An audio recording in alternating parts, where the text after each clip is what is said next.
Welcome, Jim, to Metallarium Pages. It's a great pleasure to talk with you about Perdition Temple, this new album, Merciless and Feeble, and more things related to the metal world. Starting with the question, how have you been during this? Well, I think the crazy times, the pandemic at first started 2 years ago. Now, well, how war in Europe. Who knows what happened the next couple of years? Alien invasion, zombie apocalypse, machines takes the power. Who knows what happened really? Uh, lucky for the Perdition Temple band, we had a big tour that we did at the end of 2019 during the months of October and November of 2019, where we were able to spend 6 weeks as a support act for Cannibal Corpse through the United States and Canada. Had that tour been scheduled for a few months later, we would have never happened, because that's when the COVID lockdowns took place. Right after we got home from that tour in November of 2009, late November 2019, we about a month later in January, we finished the mixing of what is now our third Perdition Temple album, the Sacraments of Dissension, which that came out in March, somewhere in the middle of March. And if I remember right, it was literally about a week after that album was released that the COVID lockdowns began. Because at the time, from the end of the previous year into this, into what at the time was 2020, there was discussions that I was having with booking agencies and promoters to possibly have Perdition Temple come over to Europe for some shows. But the minute that the COVID lockdown started in 2020, that killed that. It was the same story for pretty much every band on the planet, and it's been that way up until now.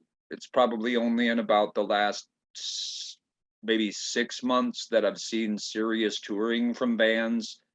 I recently spoke to Alex Webster from Cannibal Corpse while they were here at their Tampa show on their last tour here in the States. And, he told me that this tour that they just did now was the most successful tour that they've done, and one of the biggest tours that they've done as far as attendances, sold out shows. So bands now really have no excuse to not get out on the road and get back to doing this.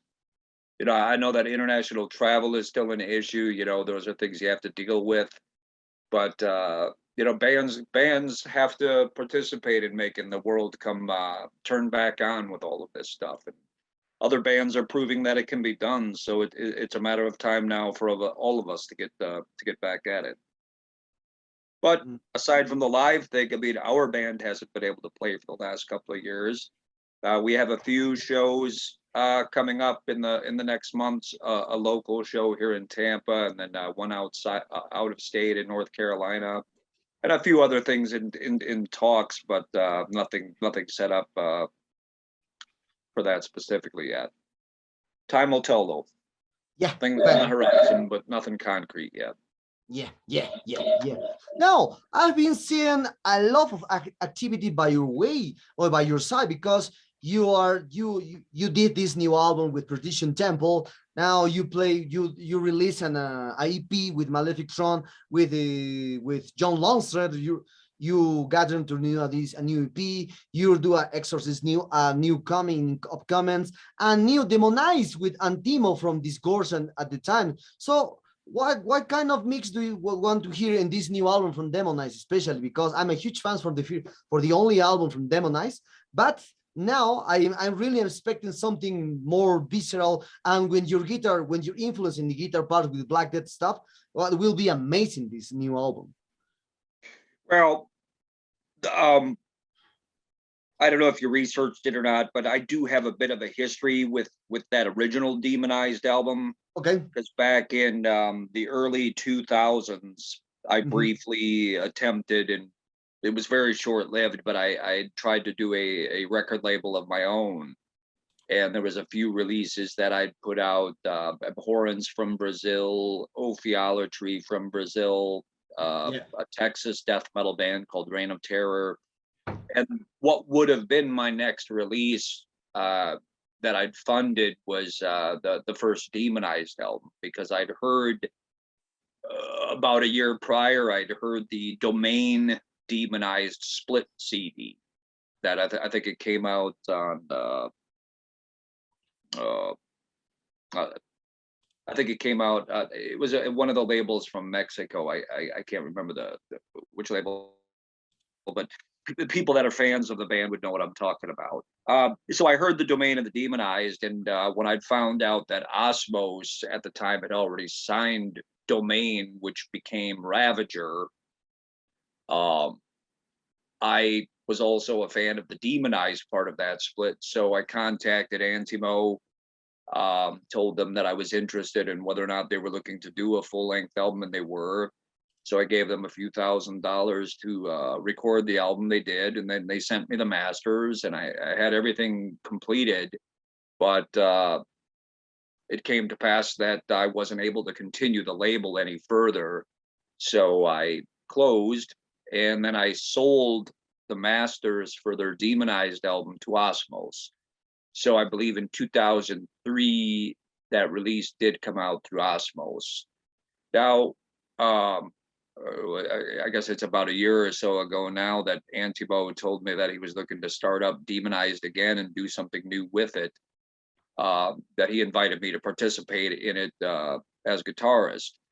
You know, being the history that I had with that, and that I was a huge fan of what they did with the demo material and that first album, it was an immediate yes to get in on that. And he'd sent me the 4 songs that he had the rough cut versions of for me to learn, and then to, you know, put my solos on and whatnot. So if you're a fan, or anyone who's a fan of that first album or the demo material that they did, or pretty much any of the projects that Antimo has ever done, you won't be disappointed in this. It's the perfect next page, next step for what should be a new Demonized recording. So I'm pretty excited about that. I finished my parts for that a few months ago. So I believe he's just finishing up some things with maybe lyrics and vocals for that. And then he'll have that mastered and prepared for release. I believe it's going to come out in a couple of different versions as a mini CD. And I think in one territory, it might come out as a split CD with the band Hellfire Death Cult out of Chicago, I think. But so that's still a little ways off. But one of the cool things that you'll get with this, and one of the first opportunities that I've had doing this Demonized album, is I've always wanted to be able to have trade-off guitar solos with another guitarist in a death metal context. But with Angel Corpse, or even my own band, now the Perdition Temple or others, I've always only been the single guitarist that does the solos. So one of the differences and great things that you'll get with the Demonized is that you'll have the trade-off of solos between Antimo and I, because Antimo is a phenomenal guitarist in his own right. Maybe he's done some titanic, massive albums with bands like Hakovitz, Ravager, Disgorge. He's got as much or more history with releases than I do. You know, so it was a great meeting of minds to get together and do this, and, you know, to collaborate together on this artistic project. So yeah, so there's going to be some great things with this new Demonized mini album. I'm really excited about that one. Great.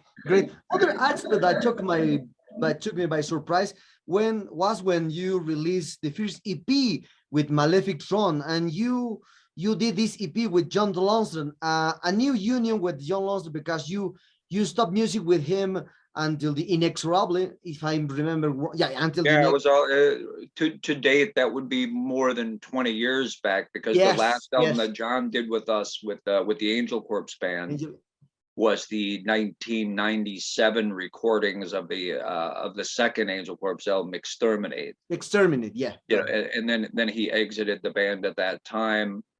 Uh, so since then he's done thousands of things, and he's Yeah. certainly done a lot of work since then, especially with his bands like Origin. They just put out a brand new album. He's actually on tour right now with that. Um, the Malefic Throne stuff came together a lot to do with the fact that no one was on tour, so everybody was stuck at home. So John was, nobody was touring. Origin wasn't touring.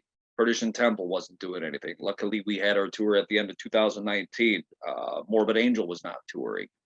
So some conversation started up online between us over some just some joking around online and whatnot. And, we hinted at the idea that it's like, oh yeah, let's put a band together. One of those kind of things that you just, you might do at a drunk party somewhere, you might say. But then I thought about it about a week later, and I messaged John about it. And I'm like, if the three of us, if you and I were to pick up and do something, picking up after 20 some years and doing a new project together, and if we were to maybe get Steve involved, see if he wants to do something, and then we could pool a little bit of what all of our individual histories are within the death metal genre, put a little bit of all that together from what all of us have been doing for almost 30 years now, and see what we could make into a death metal machine of our own with that.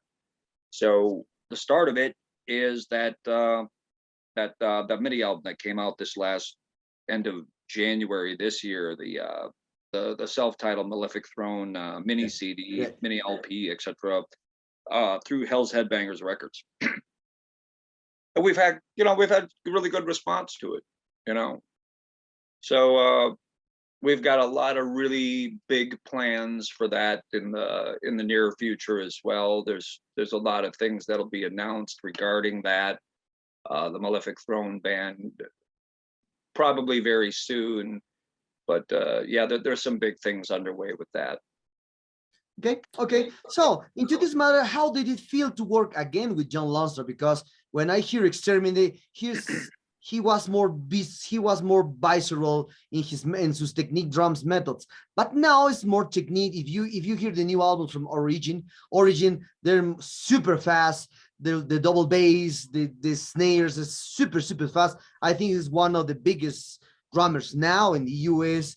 And how into this matter. To this matter, are you not afraid to repeat by yourself with a lot of projects, because Malefic Throne has your style of guitar play? Yeah, there are similarities. For all three of us in the band, there's going to be something that's going to be similar to anything else that we've done. Obviously with Steve, with his vocals and his bass playing, there's immediately going to be the reflection of things from bands like Warfather and Morbid Angel that he's done. Or for me, there's going to be things that that remind you of Perdition Temple or Angel Corpse, or possibly some of the other projects I've done over the years. And clearly for John, there's obviously techniques and things that he'll do with his drums that I'm sure he's done in any one of the numerous projects that he's done over the years and has yet to do. And we knew that going into it. We're not at all trying to reinvent the wheel with this, but this is an alternate take on what the three of us do together that you would not likely get from any one of the other bands that each one of us comes from otherwise. So that makes it definitely its own thing.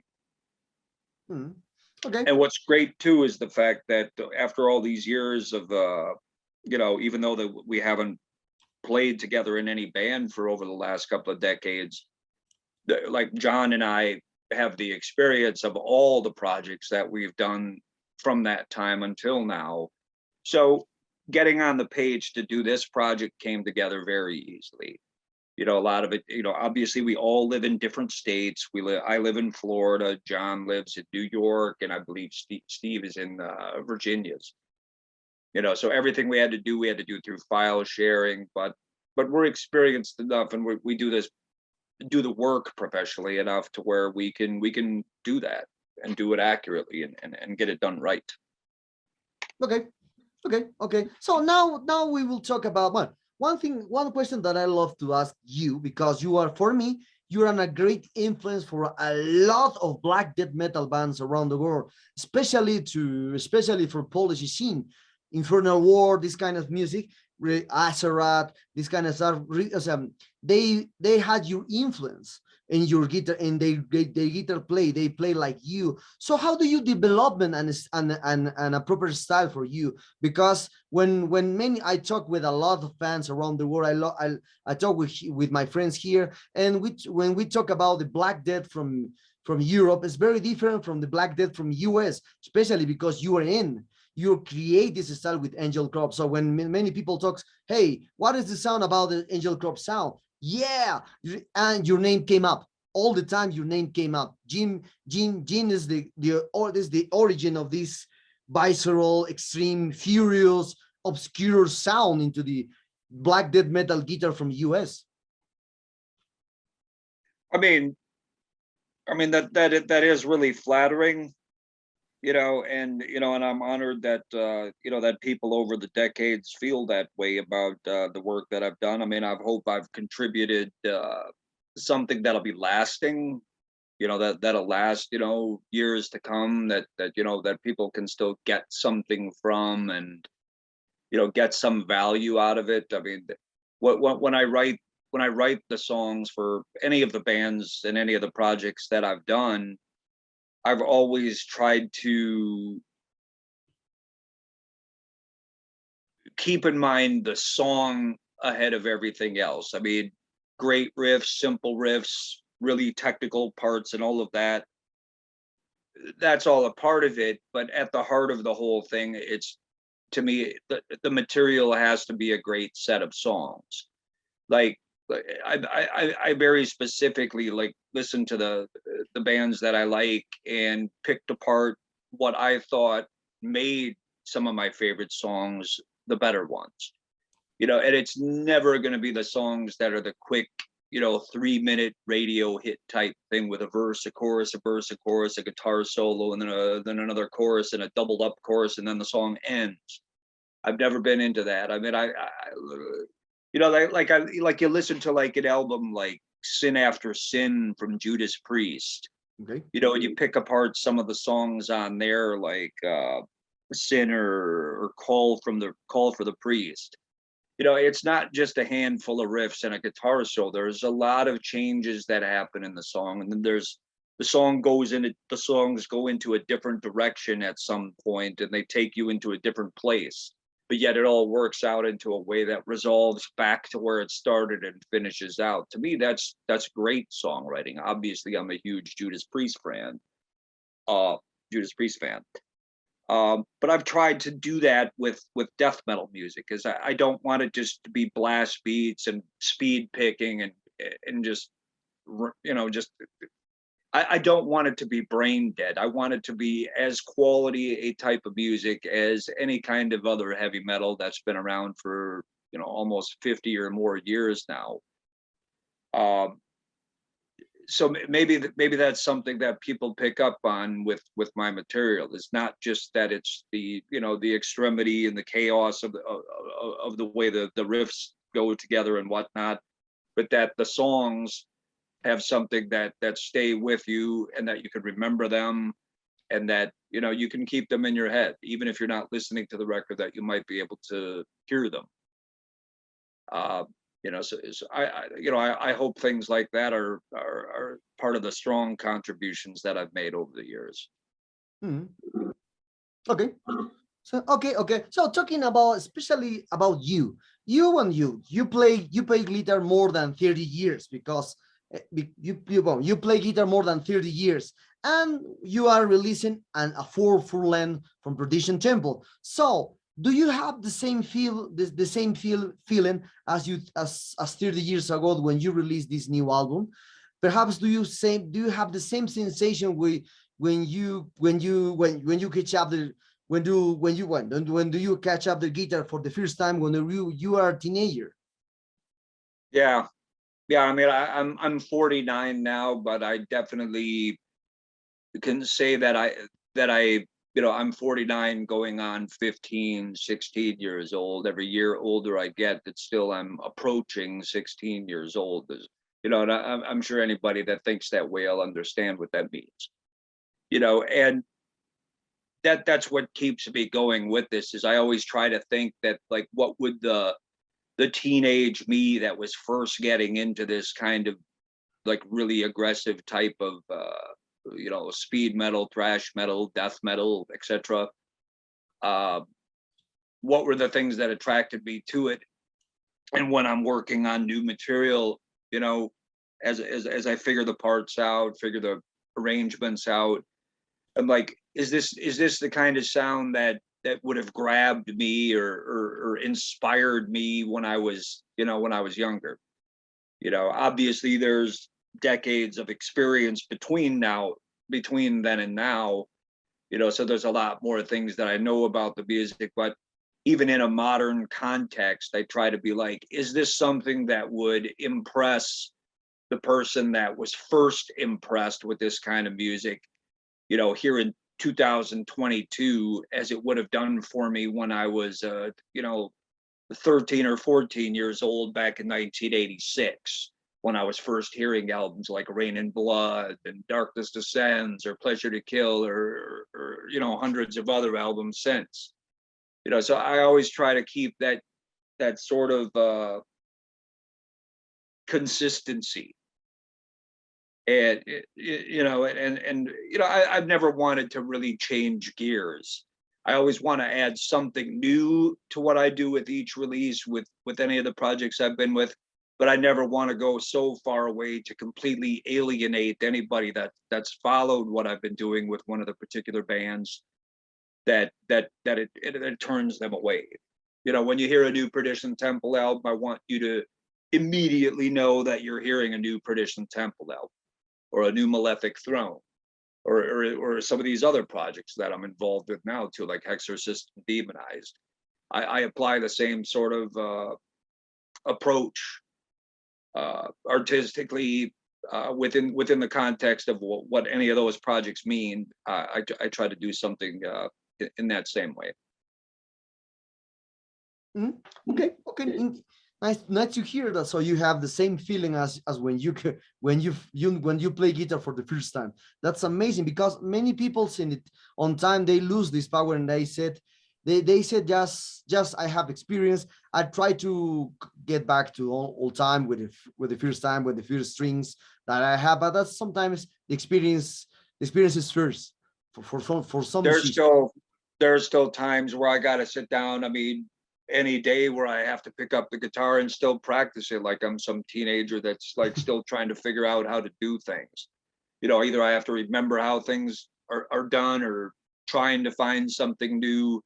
So yeah, I mean, there's still a lot of discovery. You can always find some other way to do things. I mean, with 50 years of this metal kind of music around, there's always, now for somebody new getting into this, there's always going to be something, an entire history of influences that can be drawn from, to be able to create your palette of what it is that you're going to try to do to build from. I try to think of it as what if I was a young person right now, that if I was 15 or 16 years old right now, and I was only just starting to get into this kind of music, liking the things I like, I'd steer towards, the things that I'm a fan of. But, you're not like when I was 13 years old, you only had a 20-year history of music. You had Black Sabbath up to Slayer. Now you have, 30 years of bands since then, with death metal, black metal, and, a thousand other kinds of subgenres and whatnot. So there's so many things to draw from that, if you're looking for it, and you're open to take things in, new things with the music, there's nothing that should make any shortage of inspiration to get the best out of what you're trying to do if you're trying to do it for real. Mm.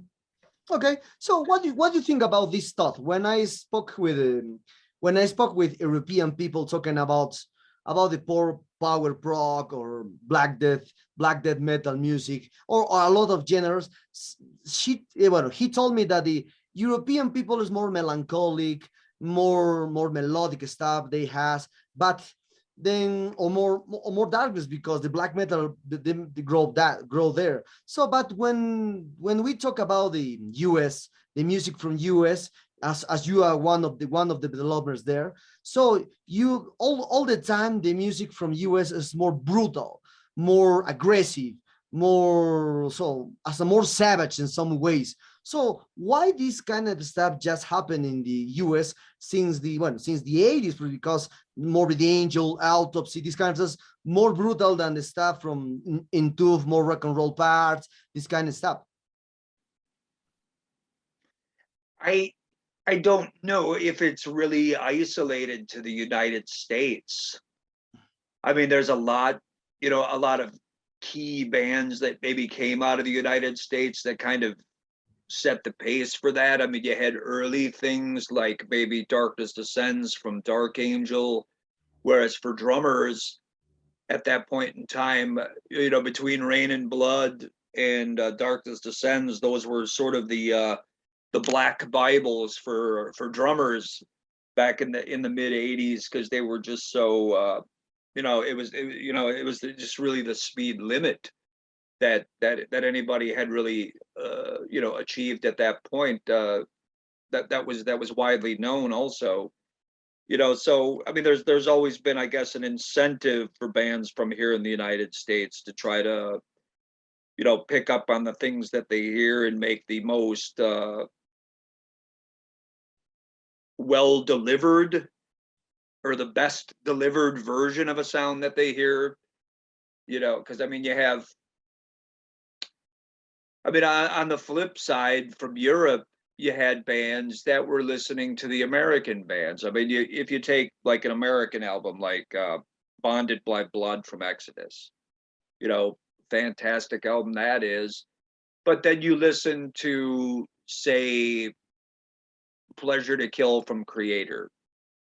You could heavily hear the influences from a band like Exodus on those early Creator albums, but it's more fanatical, it's more aggressive and faster. So I can't really agree that America only was the ones that have pushed for the added extremity to this music. Then you have bands out of Australia. If you go back to like the mid '80s, you had things that were starting to emerge. I mean, obviously, a lot of the stuff was pretty underground, but I mean, if you tape traded at that time, you'd hear some of this stuff. But you had bands coming out of Australia. You had like Slaughter Lord, you had Sadistic Execution, Corpse Molestation, that later became things like Best of Warlust. And all of these are some favorite bands of mine, clearly. Mm. I mean, all over the world. Canada had bands like Infernal Majesty, that album that they put out in 1987, None Shall Defy. I mean, anybody who doesn't know that album should know it. I mean, to me, that album is as important as anything like Hell Awaits or Seven Churches.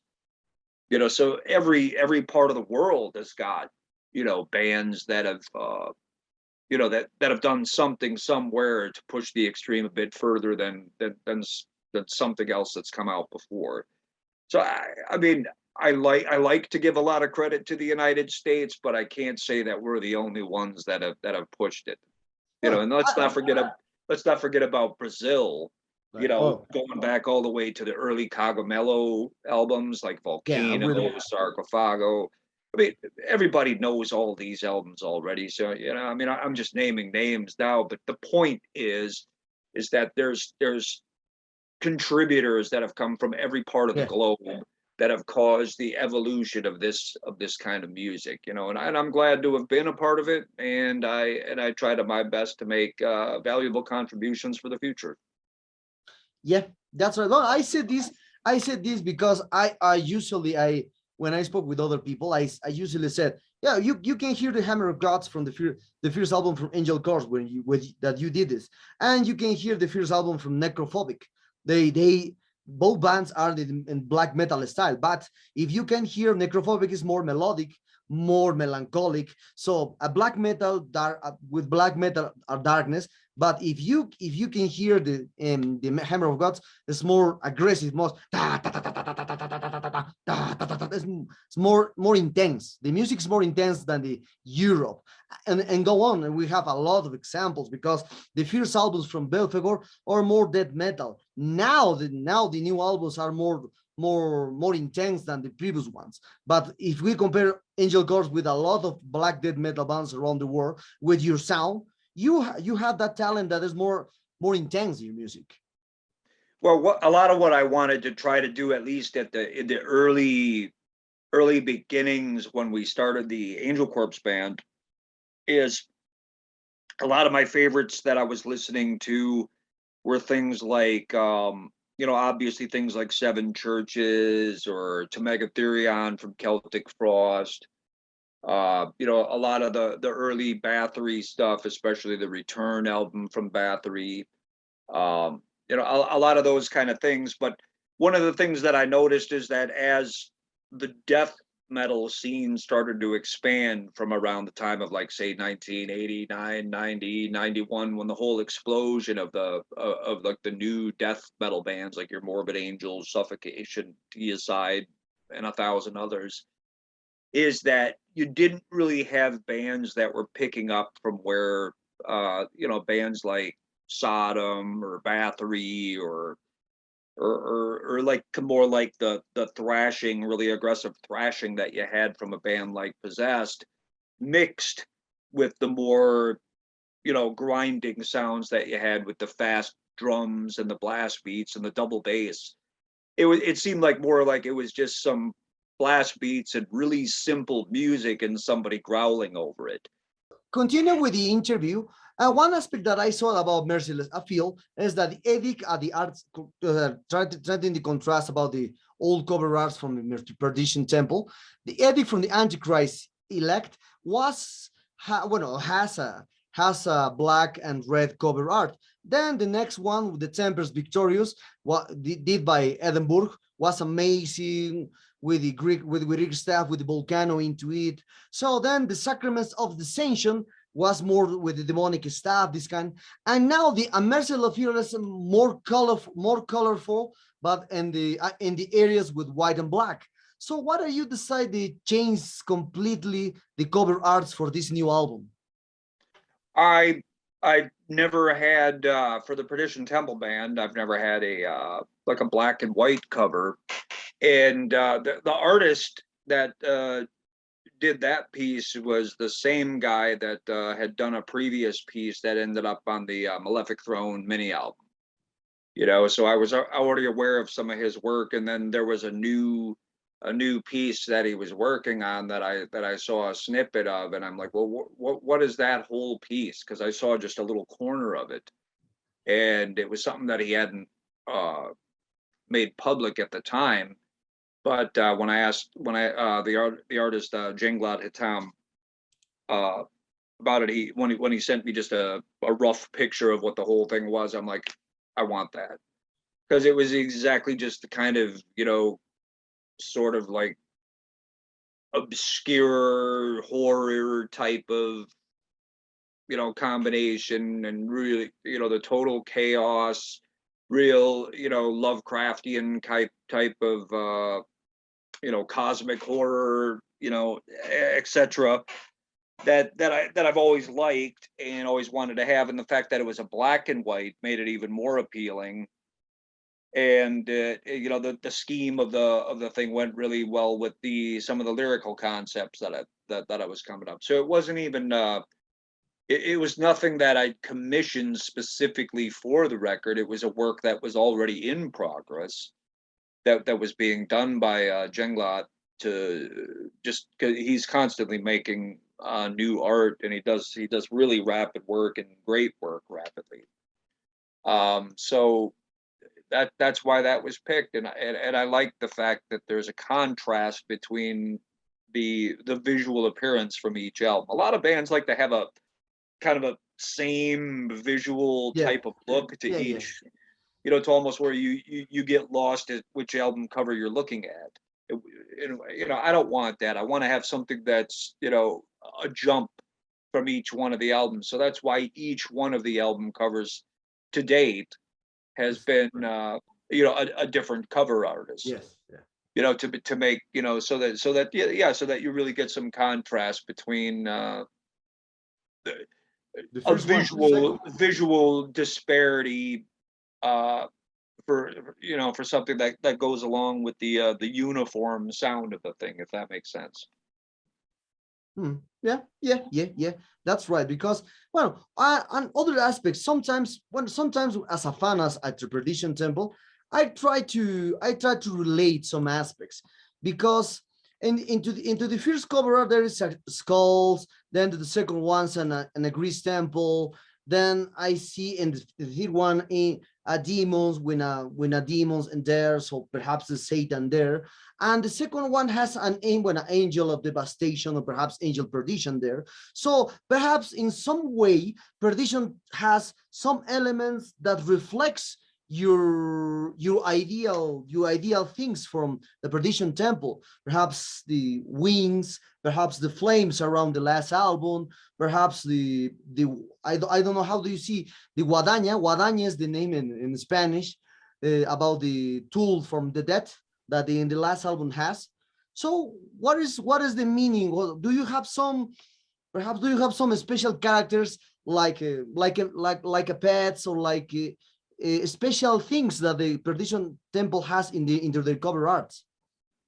Well, with each one of the artists that I've had do some kind of a work for me, you know, I basically, you know, tell them that within the context of the imagery, something that's representative of the celebration of chaos, ruin, and abomination, you know, which basically translates to what Perdition Temple is about. It's a place for the celebration of those things, of, like, you know, of things that are of horror, of just, you know, plagues and calamity, and, you know, and things, you know, any kind of things that take my interest, you know, because lyrically there's things that I draw from that are from the real world, and there's also things that are completely fantastical that I'll put into the lyrics.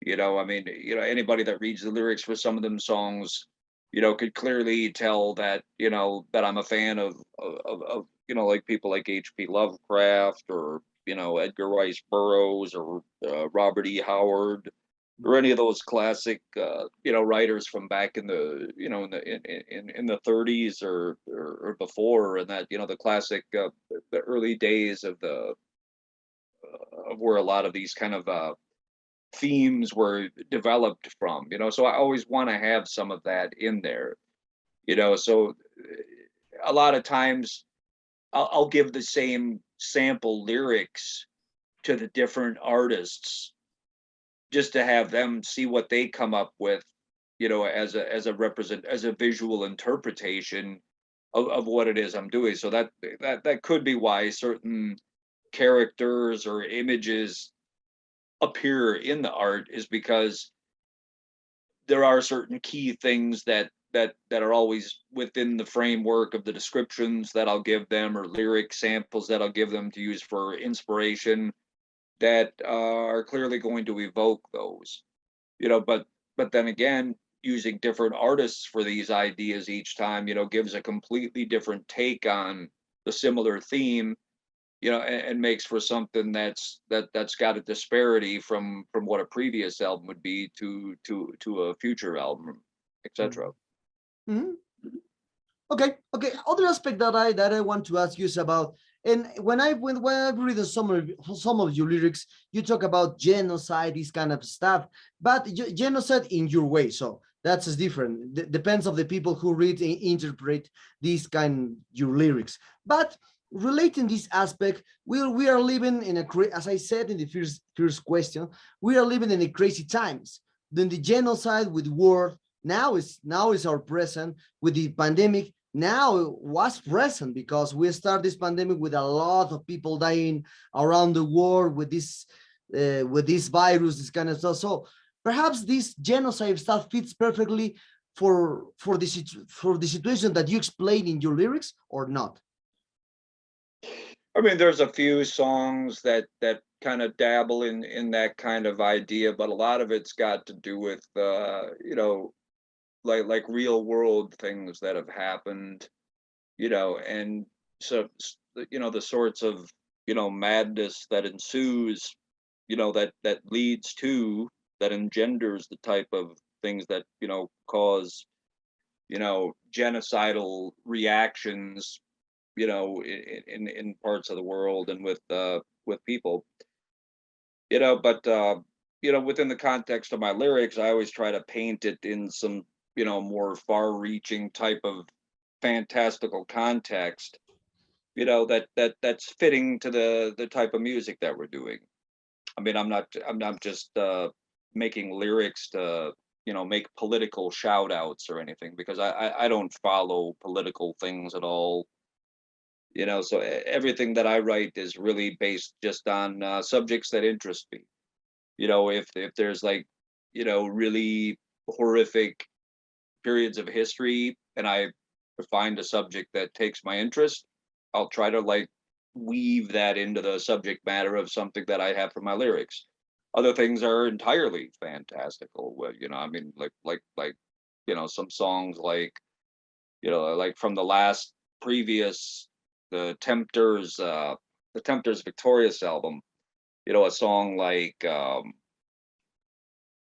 title track, the Tempters Victorious, is clearly like a very Lovecraftian cult type of subject matter. And but then on the flip side, I'll have songs too where it won't be so fantastical, where it might be influenced by maniac things that have happened with people in the world, you know with real world cults that have resulted in explosive violence throughout our time.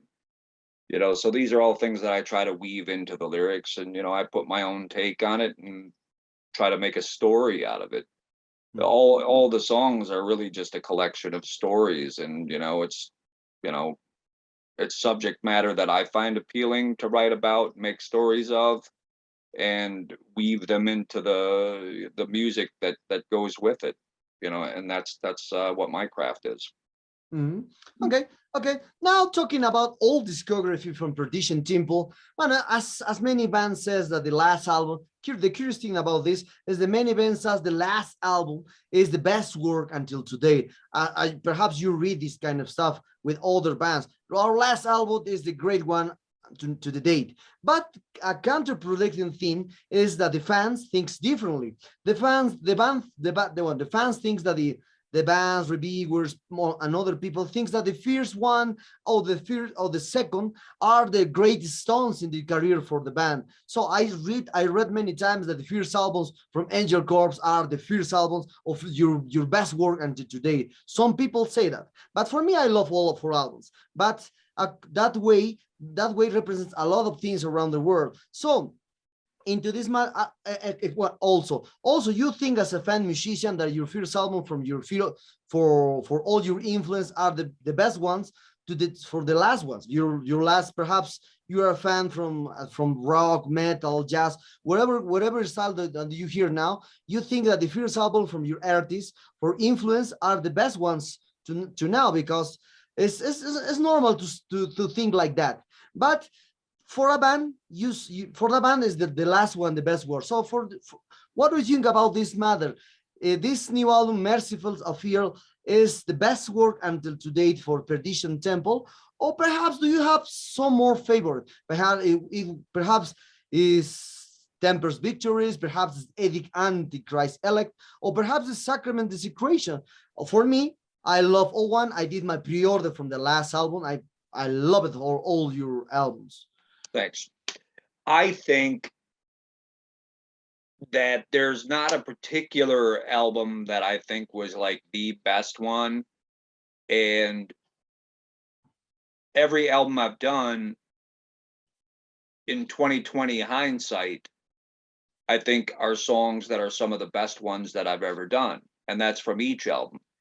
Thing is you can't really see that going into it when you're making it. It's only when you have a little time after it's finished that you can come back, that you can discover which ones you maybe think were your favorites of your own. That there's at least 2 or 3 songs from each of the albums that I've done over all the history of every band and project up to the newest ones that I've done that that I think have songs on them that are some of the best ones that I've ever done. Like there's a few of these on this. There's only 4 new original songs on that new Merciless Upheaval. So there's certainly a couple of those songs, like the one we put the promo video out for, Redemption Abattoir. I thought that was like a really good song to represent where the band is at right now, and with that record we did. But that's the thing. I mean, you can never, you can't really manufacture a perfect album or make any kind of perfect piece of art. You can never, anybody that does either music or painting or drawing or any kind of artistic endeavor, you never really finish the art. You only abandon it. Okay.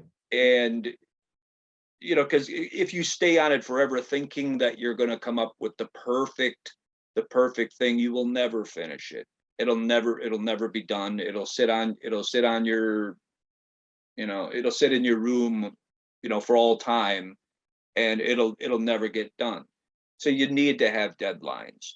You need to get things done. You need to be like, this is the best that I'm possibly able to do right now.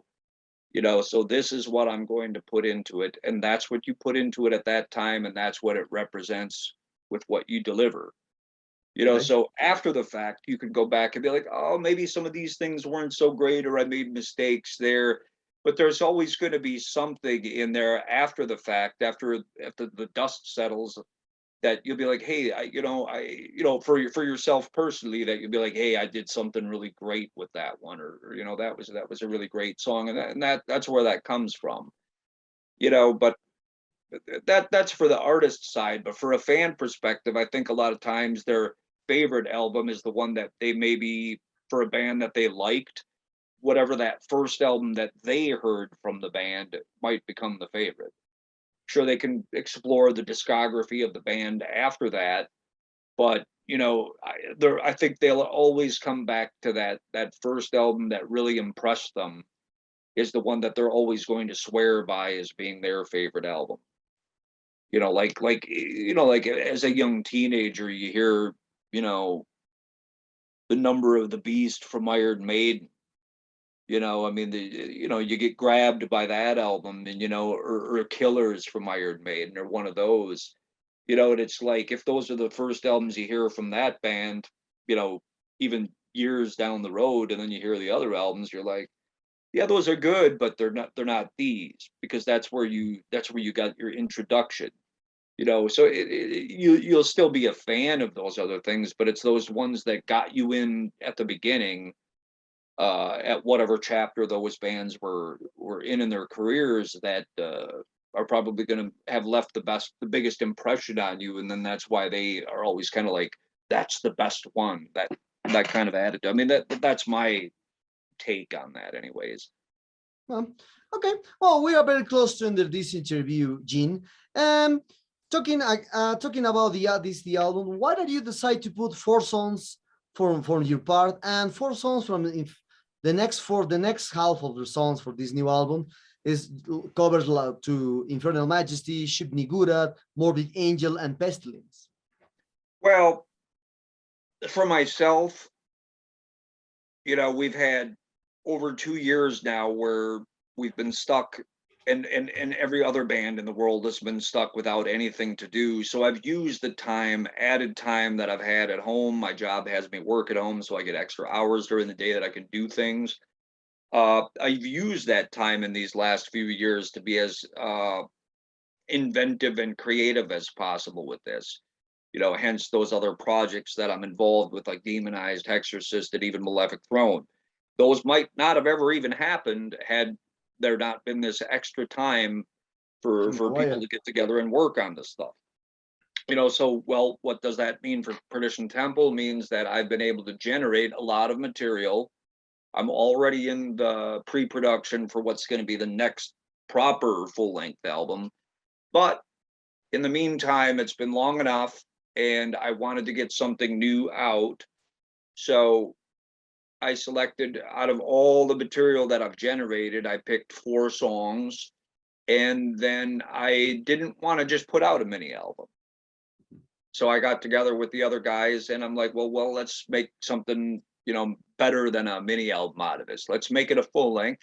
We'll use 4 original songs, and let's, do 4 cover songs for the B side. Well, at least on a vinyl LP, it would be the B side of the album. Okay. Because typically when we would do something like a 7-inch, I was always of the sort to do a 7-inch where you'd have an original song and then you'd have a cover song on the B side. If anybody even still does 7 inches that much anymore, but anyways, like that idea. So I'm like, okay, well, if we're gonna have 4 original songs on a mini album, I'm like, okay, let's do 4 covers. So I, went through, and picked a few bands that I thought would work well for us to make a cover of, and some of them are some of my favorites from when I was first getting into this that I've always wanted to attempt making a cover version of, like Infernal Majesty, Pestilence from the Malefice Macara album, which is one of my favorites. That, to me, that's one of the most important bridge albums between speed metal and death metal. And then we did a Morbid Angel song off of the Covenant album, which I thought was a different thing to do, because previously in the old band Angel Corpse, we did a song way back from the Abominations of Desolation album, the Demon Seed song we did a cover of. So I'm like, okay, well, it's time we could maybe do a Morbid Angel song, but something maybe from the later catalog, like the 90s catalog. So we did that. And then one that was really special to me too was a band I've been a fan of for forever, is this Mexican band Shub Nigurat.